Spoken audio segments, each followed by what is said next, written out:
Hey guys, welcome back, and for this video I'm going to show you how to add more keyboard languages on iPhone.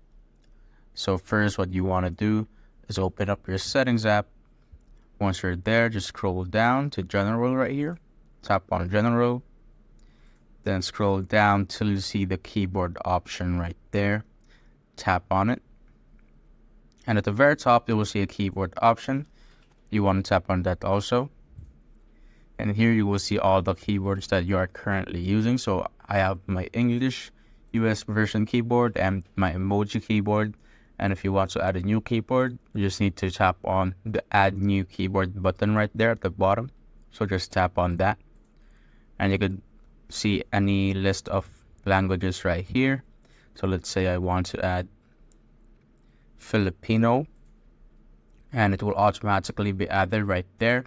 And if you want to remove the language that you added, just tap on edit, tap on the remove sign, then tap on delete, and tap on done.